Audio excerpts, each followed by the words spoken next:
Ayyuhal musalloun, il faut savoir que cette routine dont je parle, eh bien, nous la vivons toutes et tous, tous les jours. Tout le monde est touché par une routine. La routine, c'est quoi? Parmi les définitions qu'on trouve de ce terme, la routine, c'est la suivante. C'est une habitude mécanique. Tu es chez toi, eh bien, tu vas te diriger vers ton robinet, tu ouvres ton robinet, eh bien, voilà que l'eau coule et tu bois.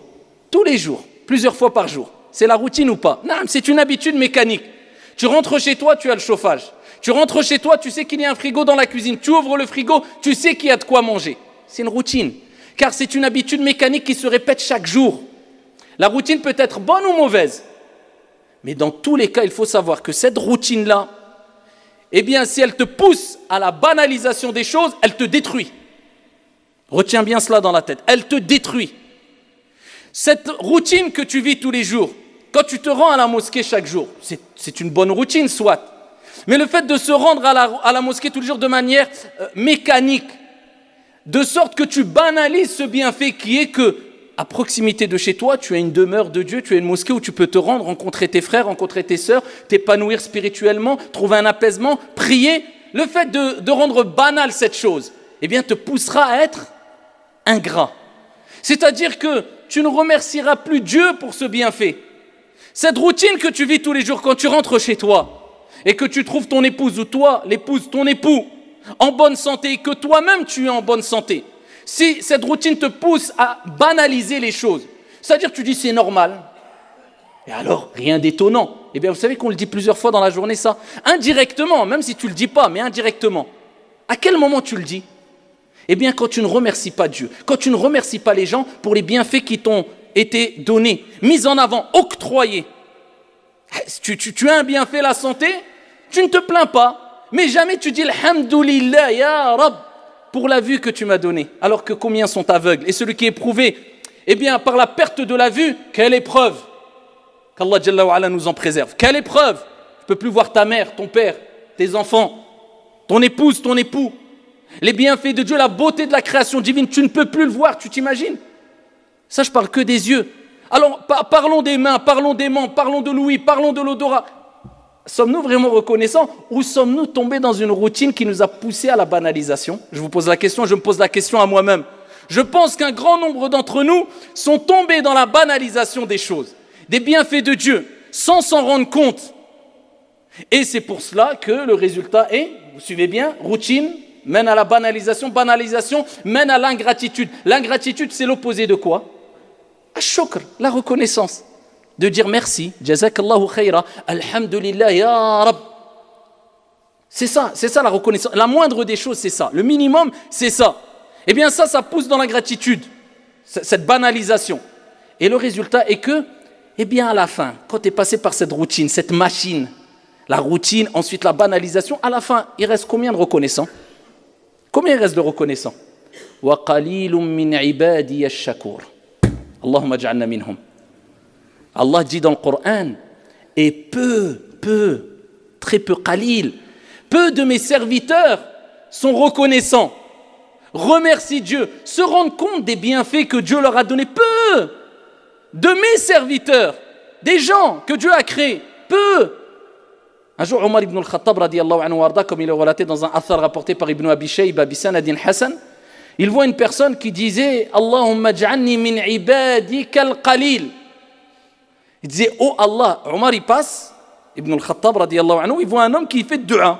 Oh Allah, fais que je fasse partie de ta petite quantité de serviteurs. Vous savez, l'invocation étonnante. Fais que je sois partie du petit nombre de tes serviteurs. Omar ibn al-Khattab dit, ah Rajoul, oh toi l'homme, c'est quoi cette dua? Fais que je fasse partie de ta petite quantité.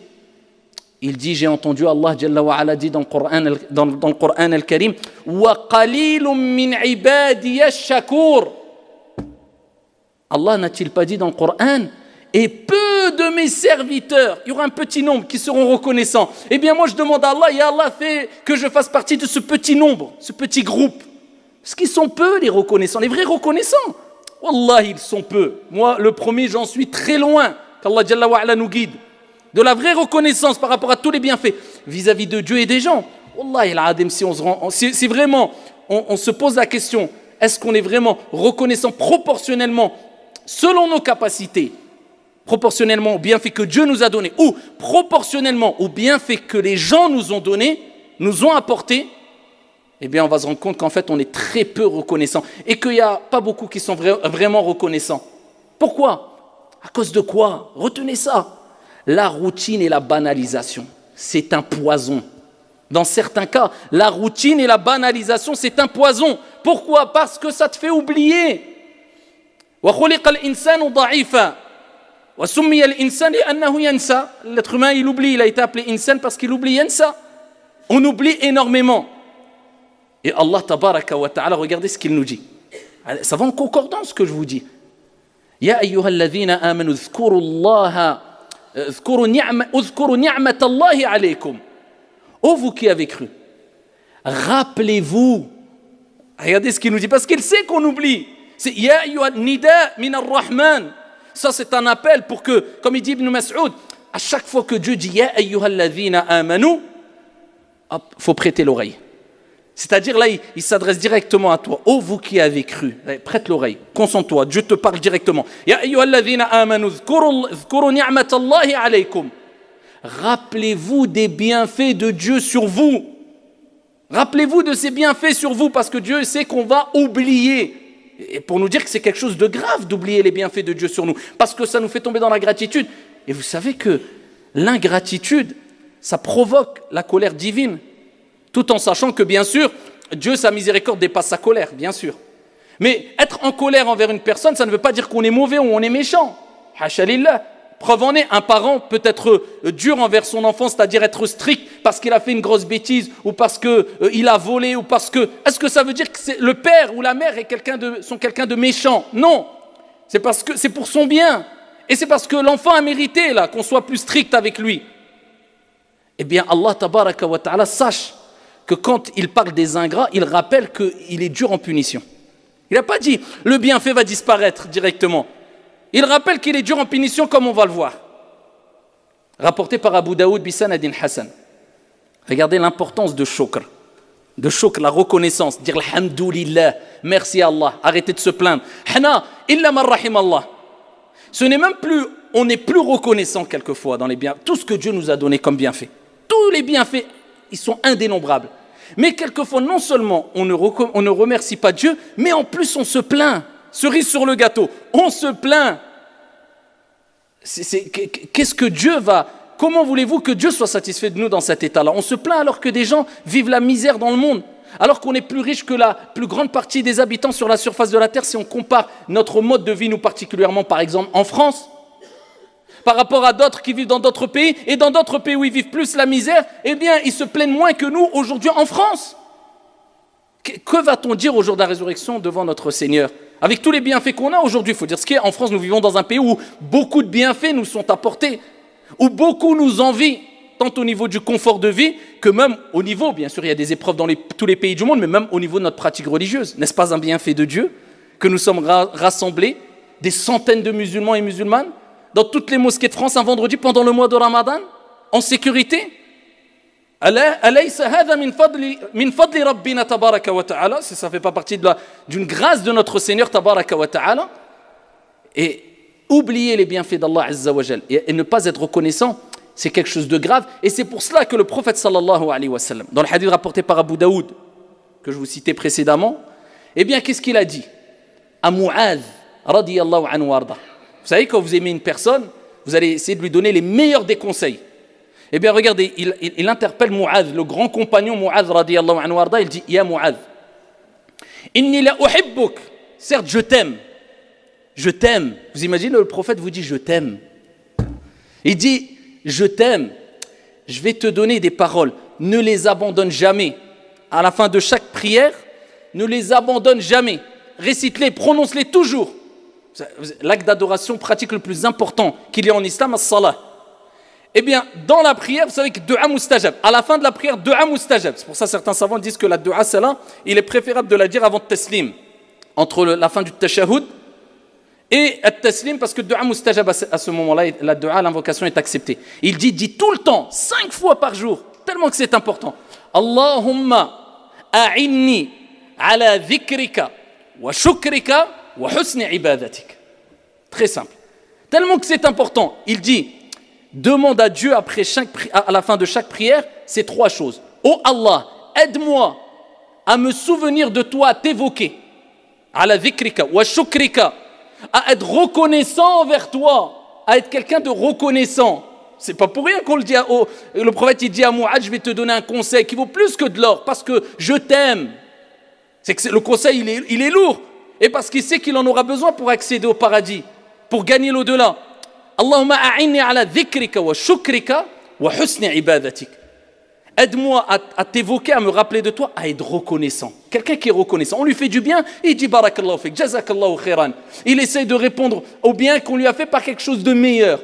Tant vis-à-vis de sa relation avec les gens que de sa relation avec Allah subhanahu wa ta'ala. Il essaie toujours d'être reconnaissant envers son Seigneur selon ses capacités. Parce qu'on ne pourra jamais être reconnaissant vis-à-vis de Dieu proportionnellement aux bienfaits qu'il nous a donnés. C'est impossible. Comment tu vas remercier Allah juste pour un œil qu'il t'a donné? Comment tu vas être reconnaissant vis-à-vis d'Allah pour ce grand bienfait, la foi qu'il t'a mis dans ton cœur? Ce bienfait d'Allah, tabaraka wa ta'ala, c'est bienfaits innombrables. Si vous essayez de compter les bienfaits de Dieu, vous ne pourriez les dénombrer comme Dieu a dit dans le Coran. Il y en a trop autour de nous, ne serait-ce que dans notre propre corps, comme vous le savez toutes et tous. Donc ça, c'est cette invocation, de t'adorer de la meilleure des manières. Dites-la à la fin de chaque prière. Et n'oubliez pas que la reconnaissance, eh bien, c'est celle qui préserve tes bienfaits. Tu as la santé, tu veux garder ta santé. Tu as l'argent, tu veux garder ton argent. Tu as la famille, tu veux garder le plus longtemps possible ta famille. Tu as des bienfaits autour de toi. Tu es bénéfique pour les gens, tu veux garder ce bienfait le plus longtemps possible. Tu as l'opportunité de ces bienfaits. Tu veux qu'ils restent ou tu veux qu'ils disparaissent? Si tu veux qu'ils restent, c'est facile. Si tu veux qu'ils disparaissent, c'est très facile. Allah Jalla wa Ala dit dans le Coran وَإِذْ تَأَذَّنَ رَبُّكُمْ لَإِنْ شَكَرْتُمْ لَأَزِيدَنَّكُمْ وَلَإِنْ كَفَرْتُمْ إِنَّ عَذَابِي لَشَدِيدٌ تَأَمَّلُوا. Allah il dit, et lorsque ton Seigneur proclama, si vous êtes reconnaissant vis-à-vis de Dieu et vis-à-vis des gens, reconnaissant toujours, mets-toi dans ta tête, je dois être quelqu'un de reconnaissant, pas que vis-à-vis de Dieu, vis-à-vis de Dieu et vis-à-vis des gens. Peu importe celui qui est en face de toi, un musulman, un non-musulman, un athée, un agnostique, sois reconnaissant vis-à-vis des gens de manière générale. Parce que tu ne compléteras jamais la reconnaissance vis-à-vis de ton Seigneur tant que tu n'as pas été reconnaissant vis-à-vis des gens. Épreuve à la pluie comme on va le voir. Revenons sur le verset coranique. Et lorsque ton Seigneur proclama, si vous êtes reconnaissant, je vous en rajouterai, je ferai accroître de mes bienfaits. Vous suivez bien? Non seulement ça préserve tes bienfaits, tu as la santé, tu dis Alhamdulillahi alladhi afani. Louange Allah Azza wa Jalla qui m'a préservé.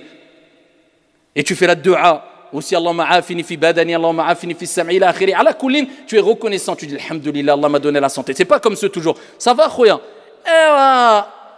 Ala kulli hal, Alhamdulillah. Kharjat bid-dra'. De force, elle est sortie, Alhamdulillah. Ça va, qu'est-ce que tu veux? Alhamdulillah. C'est quoi ce Alhamdulillah? D'où il est sorti? Tu l'as sorti des entrailles de ta... Dis Alhamdulillah, bien sûr ça va. Comment je vais dire non? Tu peux être dans un stade où beaucoup d'épreuves et tu dis Alhamdulillah ala kulli hal. Et voilà, avec le sourire ou normal. Et tu vois, je suis malade, je suis fatigué, j'ai mal à la tête, comme je dis souvent. Normalement, on se lève le matin, première parole qu'on dit, hein, Alhamdulillahi alladhi ahyana ba'da ma amatana wa ilayhi an-nushur.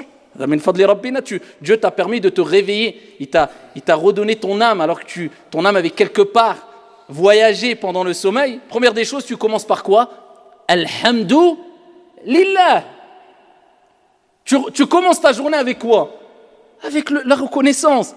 Alhamdulillahi alladhi ahyana ba'da ma amatana. Louange à Dieu qui nous a donné la vie après nous avoir donné la mort. Donc tu commences avec Alhamdulillah. Il y en a, ils commencent, c'est pas avec Alhamdulillah, c'est avec l'ingratitude des plaintes. Ah, j'ai mal, je suis fatigué, je suis KO, je suis... Au bout de 2 heures, Alhamdulillah, alladhi ahyana ba'da.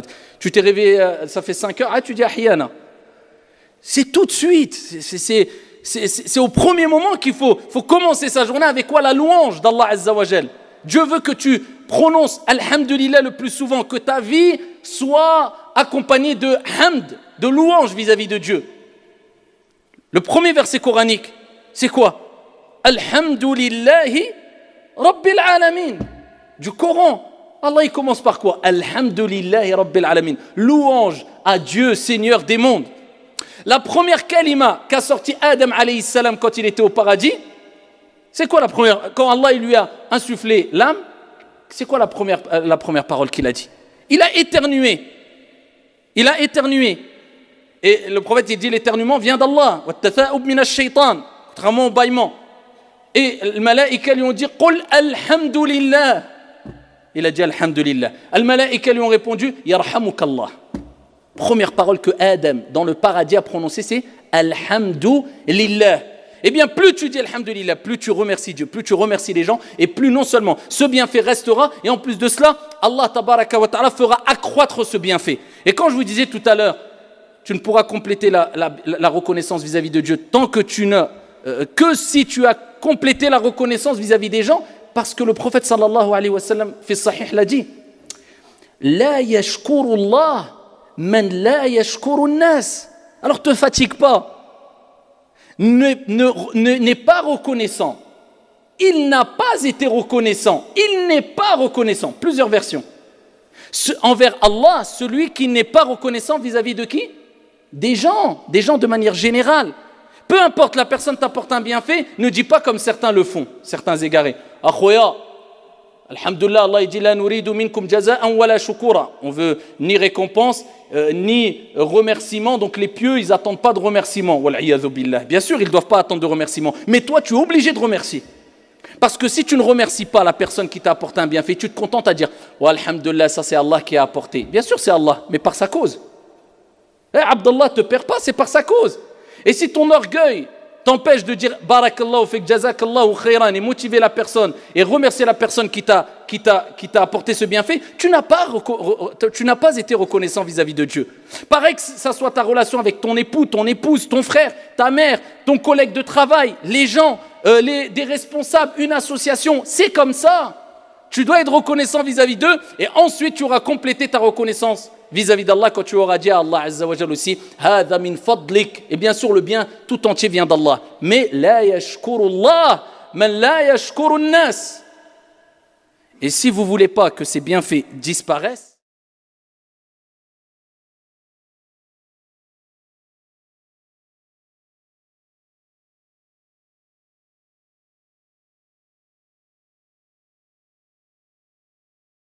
imaginez, c'est grave parler.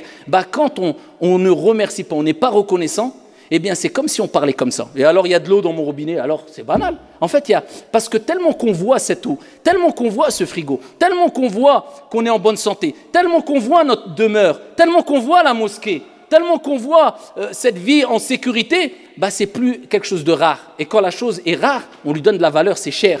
Mais quand la chose n'est pas rare, tu lui donnes pas d'importance. C'est quelque chose de banal. Même des personnes, il y a des personnes qui sont chères, qui valent cher auprès de toi.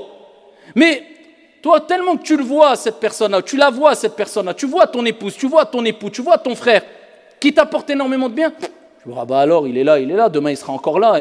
La ya'rifu qadra ni'ma illa man faqadaha. Pour ça, il est dit, nul ne connaîtra la valeur d'une chose ou d'une personne que lorsqu'il la perdra. Et là, à ce moment-là, tu vas dire, Ya Rab, ah ouais, quand même. Mais c'est trop tard. Et le pire, c'est que si tu n'es pas reconnaissant, si tu banalises les choses, tu risques de faire quoi? Comme j'ai dit précédemment, d'attirer, et je terminerai avec ça, la colère divine. Pourquoi? Parce que tu vas faire ce qu'ont fait des gens parmi Banu Israël à l'époque de Moïse, de Moussa alayhi salam, quand Dieu leur a envoyé plein de bienfaits, et le verset, il a une portée générale, comme on dit al-Mufassiroun, et qu'est-ce qu'ils ont fait? Eh bien, ils ont altéré ces bienfaits-là, et ils les ont échangés par quelque chose de mauvais. Allah Jalla wa Ala dit dans le Coran وَمَنْ يُبَدِّلْ نِعْمَةَ اللَّهِ مِنْ بَعْدِ مَا جَاءَتْهُ فَإِنَّ اللَّهَ شَدِيدُ الْعِقَابِ. Allahumma sallim sallim. Allah tabaraka wa ta'ala. Regardez bien le premier verset que je vous ai cité tout à l'heure pour les bienfaits. Allah il dit وَإِذْ تَأَذَّنَ رَبُّكُمْ لَإِنْ شَكَرْتُمْ لَأَزِيدَنَّكُمْ. Si vous êtes reconnaissant, je vous rajouterai. Mais après quand il dit وَلَإِنْ كَفَرْتُمْ. Si vous êtes ingrat, vous n'êtes pas reconnaissant, il n'a pas dit je ferai disparaître le bienfait. Qu'est-ce qu'il dit? Tellement que c'est grave. Inna azabi la shadid. Mon châtiment est dur. Et dans le deuxième verset, wa man yubaddil ni'mat Allah min ba'di ma ja'atu. Et celui qui altère tu as des bienfaits, tu leur donnes pas d'importance, tu les banalises, tu tournes le dos. Min ba'di ma ja'atuhu, Allah il dit pas il va disparaître. Fa inna Allah shadidul iqab. Allah est dur en punition. Pour te dire, Dieu il te montre que tu me rends mécontent, tu me mets en colère, c'est quelque chose de mauvais, de blâmable. Donc ne le fais pas. Dieu t'interpelle.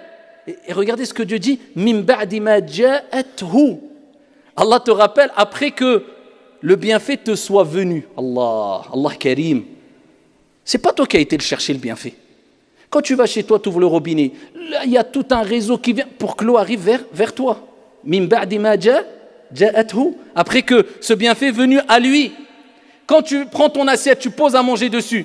Eh bien, la nourriture, elle a traversé peut-être le monde, elle est passée par des conteneurs, par des bateaux, par min ba'di ma ja'atuhu.